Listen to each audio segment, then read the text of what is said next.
Let's get her jacked up. It's gonna go woo! Wow, whoever put this on is insane. It's because it's much better at grabbing off.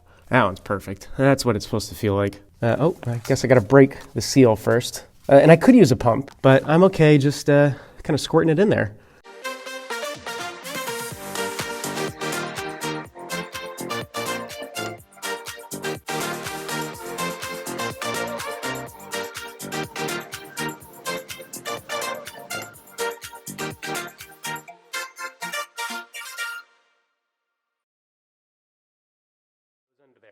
And I gave it a good yank to try to pull it out to see if it actually stuck. So with any luck, it did. So let's go for that drive. Let's warm our fluids up. And when we get back, we'll be able to jack the car up real quick, get all those fluids out, flush them, put new fluid in, and get on our way back to Philly.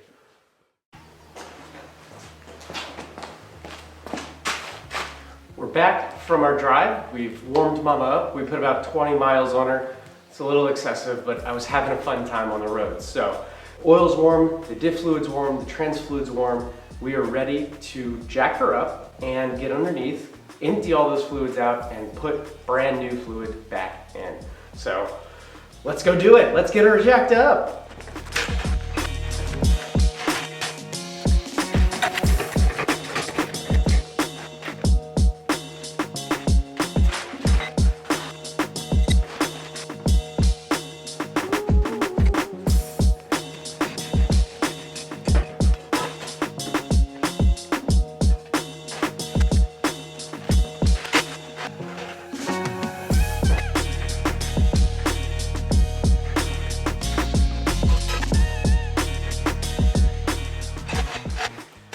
She's all jacked up. Let's go underneath. Well, we're back. We're ready to get started with the oil change. This right here is the drain plug, so we need to loosen that. But we also know that this fluid is really hot because we just drove 20 miles with it. So we want to avoid getting burned, and there's any number of magical ways to avoid this. I'm just going to show you my favorite, and it starts with just loosening it. Oh, wow, someone really cranked that on there. Pro tip, you really don't need to crank the bolt for this on. Now we're going to start from the top so we can avoid that hot fluid. The bin that I'm using, if I can rotate it here so you can see, it's got this top layer, but it's got holes way down here on the end. And what that allows is the oil to go in there, but the plug not to. So this just means that if I spin it gingerly from the top, I should be able to avoid most of the mess. And we're going to shift this because we know it's going to come out like this. It's going to go woo, splash. So we want to make sure that this does not overshoot our catch bin. And be careful because not only is the fluid hot, but so is the engine. And we're just going to keep giving it a little bit of a spin flick until it does what we want. Pops right out of there. Whoop, whoop, hey, there we go. And while we're doing this, I've got some lights set up, and we're looking for what's called glitter. This actually looks pretty good. It actually would help if I had a flashlight handy, but I don't right now. So we'll look at it once it's in the bin. But because this is a consistent black color without any shiny particles in it, it looks like the engine's in pretty good condition. The other thing you want to check is the tip of the drain plug. This is magnetic after all. It's meant to catch some of those metal particles, so you just want to take a look at it and see if there's any metal residue. Really, the color isn't what's important. It should be dark in color because that means that it's taking contaminants and carbon and all this other buildup in the engine, capturing it and bringing it into the oil so that when we change the oil, we get this. We get a much darker fluid, but we're taking all of that dirt, all that grime, the impurities, and we're getting it out. So we're just going to let this sit for a little bit. I'm actually going to go up top and open the oil cap on the valve cover because that will also allow some air to come in and just it'll help with some of the draining process. But we'll let that sit for a few minutes until it really turns into just a drip, drip, drip kind of trickle where it's actually almost there. Yeah, that looks pretty good. So next up is we want to make sure that we clean off the plug. I made one mistake earlier, and when I bought all of the fluids that I need, I forgot to get replacement washers. So I'm going to commit a cardinal sin that everyone else also commits because we're all impatient and we don't follow the rules. And I'm going to reinstall the plug without the washer. The next time I do these fluids, I am definitely not going to forget that step. So don't do this.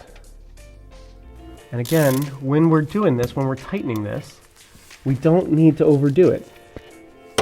So I've already got it hand tight, and I'm going to, in order to prevent over torquing, I'm not going to grab the handle way down here. I don't want to over torque this.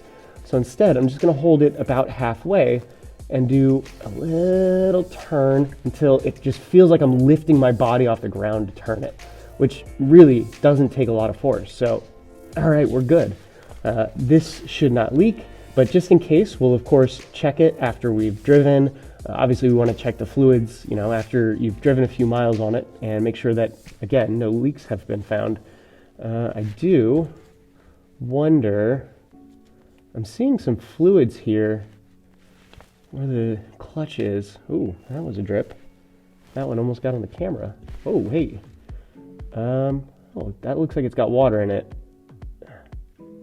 That is oil with water. Let's hope the trans fluid's not all jacked up. Well, I mean, that's the next one to do, so let's go check it out. All right, so we just finished the engine oil. Now it's time for the transmission oil. We have two plugs we need to worry about this time. We have a check or fill plug up here, which we need to loosen so that the fluid can drain more quickly. And we have the drain plug here. So step one, if you check the manual, is loosen the drain plug. So we have our adjustable wrench here, and we're just going to loosen that so that we can undo it with our hand.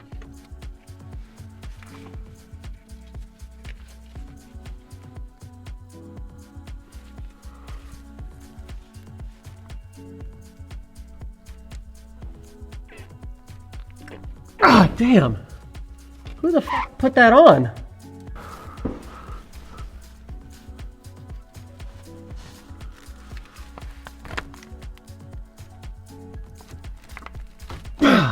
All right, well, I am going to strip that. Let me go grab a crescent wrench instead. All right, and the reason I'm using this crescent wrench, let's loosen it a bit, is because it's much better at grabbing square bits. So to reduce the risk of stripping, we're just going to get that real good and snug. So you give it a wiggle as you try to tighten it, and hopefully you won't have to worry about stripping it. Now I need to brace myself.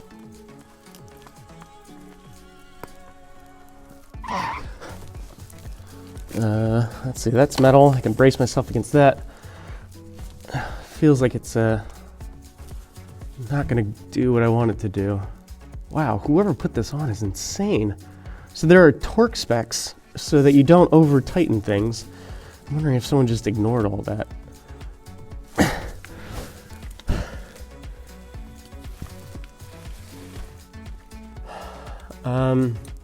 Well, that's not good. So I am going to go grab a hammer, and I'm going to see if I can tap this loose, because obviously my wimpy ass can't do this.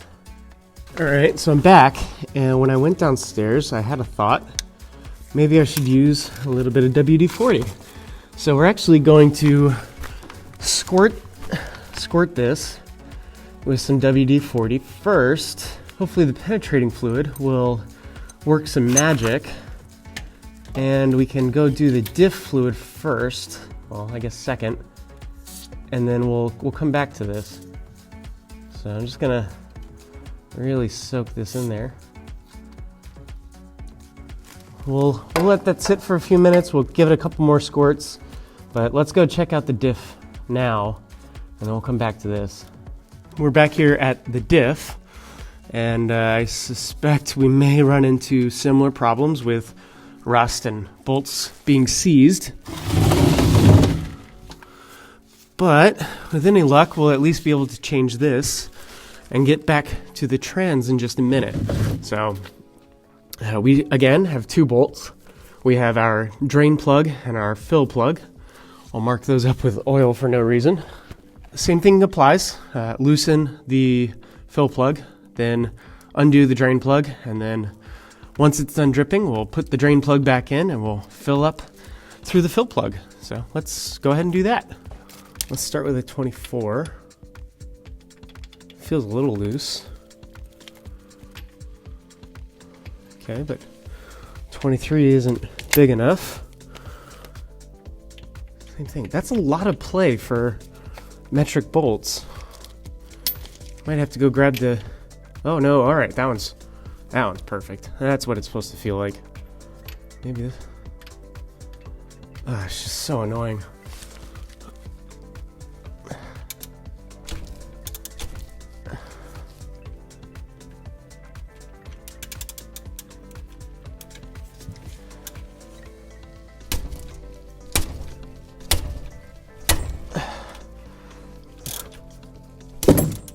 Ow!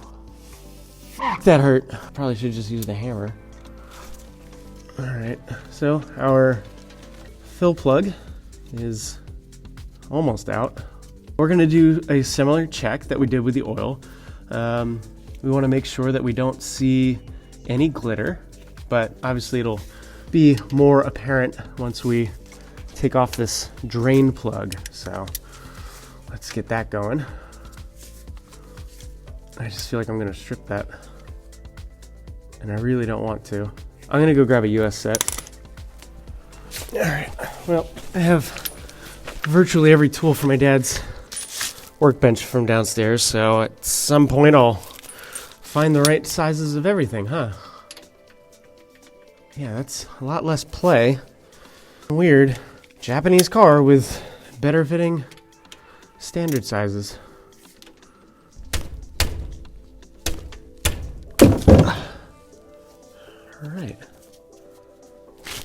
All right, same thing. We want to make sure that we don't overshoot. Granted, this is much thicker oil, so it's very unlikely to flow the same way that oil does, or engine oil does. All right. And I do see some glitter, so we can talk about that. I'm smart enough to have a flashlight this time. Okay, we'll take a look at the drain plug before we reinstall it, but I'm gonna go let this sit and I'll meet you back up top. All right, so we are here with the drain plug.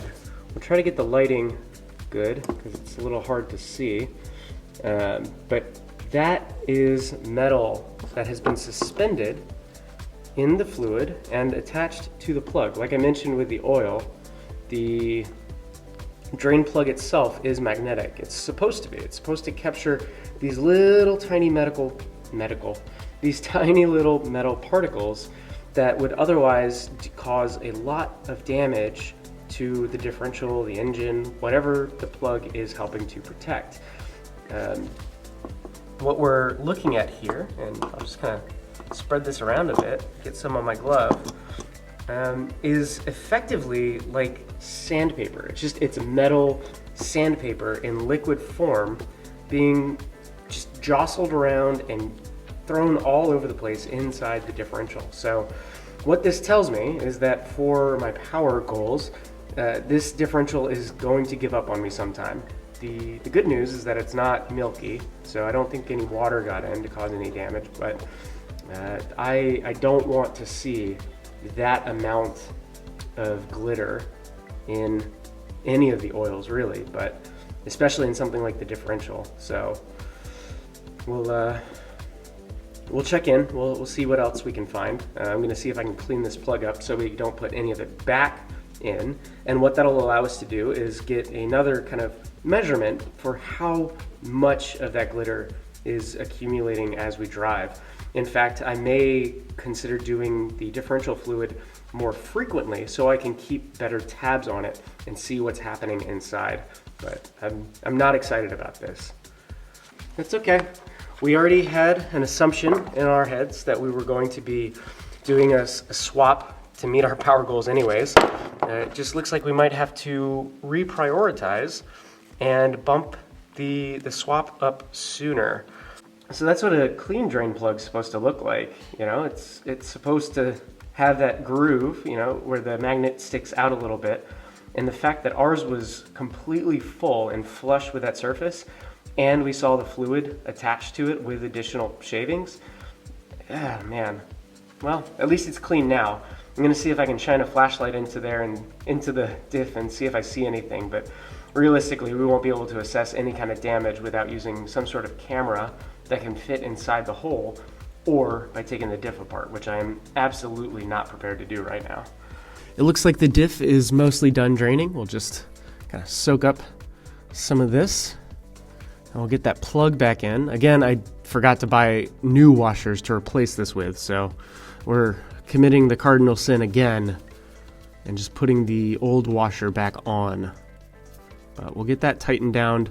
It does need to be torqued. I need to go look up the specs, but we're doing hand tight for now, just so that we can make sure that this stops dripping and we can clean it up a bit. It is, the check plug is 19 to 28. The drain is 29 to 43. So when you need to set your torque wrench, you've got most of them come with two sides. You've got the foot-pound side and you've got the Newton meter side. For the rest of the world, you probably want to use the Newton meter, but if you're in America, you're going to use the foot-pound, and the torque specs will tell you what number you need. So what you do is you follow this line down. Hopefully the GoPro's good enough at picking this up, but you follow the line down to where it meets it. So let's say we wanted to get to 40. You can see that 40 line comes in and we're way below it. We're in fact in the 30s range. So you just want to spin this until you get to the point where the 0 lines up with the 40. So the edge of this barrel lines up with the bottom where that 40 is, and it's at 0. Now if I want to go to 42, I just do that, and now I'm at 42, and then I can tighten the end down so it doesn't wiggle on me. And then as I tighten this, I'm just waiting for it to break. So I will, line this up like so. I'll get a little bit more room. Oh, no, I can't. And then I'll just apply as much force as I can until it gets to that break point and just kind of snaps. And then I stop. So just like that. If you go further, you will over torque. But if I stop, as soon as that happens, I'll have it exactly at the right torque spec. Cool, so that's done. Now it's time to fill. And for that, we have a handy dandy pump, or because of the shape of the bottle, we can actually fill it using the bottle without having to worry about getting a mess all over the place. So let's grab our fluid. So we have our 80 Winter 90 gear oil mix here.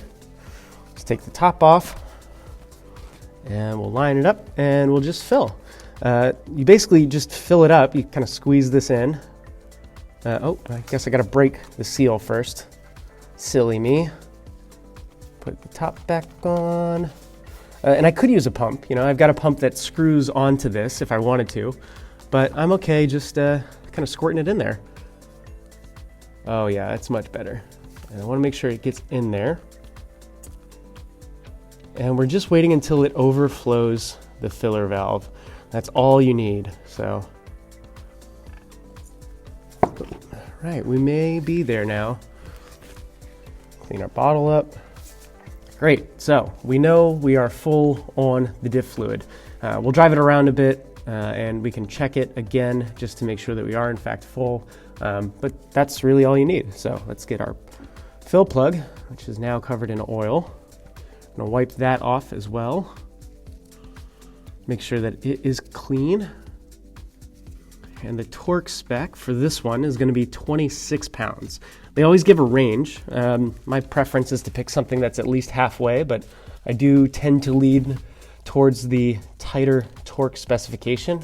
Realistically, you should be safe going with the lower end if you want, but again, it's kind of a personal preference. It's, as long as you're in that range and it stays in that range, you've got virtually nothing to worry about. And that's it. We are done with the diff fluid. Now let's hope that when we change this again, we don't see as many metal shavings. It could have been a byproduct of the diff fluid not being changed in a very long time, and then that's just the buildup over a very long time, which again isn't good, but you know, it's we don't know. We'll check and see. So next time we change the fluid, we'll keep an eye on how much buildup there is on that plug. But I want to go see if we can get that trans fill plug out. Hey everyone, future Zach here, interrupting to let you know that I'm halfway through editing the video for this episode, and I didn't realize just how long it took me to finish all of the fluid swap maintenance. In fact, we're about halfway through, and the rest of the second half is mostly just dealing with that transmission. So I mentioned long ago that I wanted to keep these videos shorter and more digestible. And frankly, a 45-minute video is a lot to swallow in one sitting. So I feel it's better for you, and it's also better for me if I can release more shorter videos more frequently. So in the spirit of that, I'm going to break the fluid swap maintenance check into 2 separate episodes, and we'll be dealing with the transmission and wrapping up the rest of the oil change in the next episode. If you've made it this far, be sure to give this video a thumbs up and comment below your own horror story when it comes to car maintenance, or even just something you've discovered while working on a project of your own. I'd love to hear what kind of crazy stories y'all have. And while you're doing that, I'm gonna keep editing, so that's it for now. I'll be sure to see you in the next one.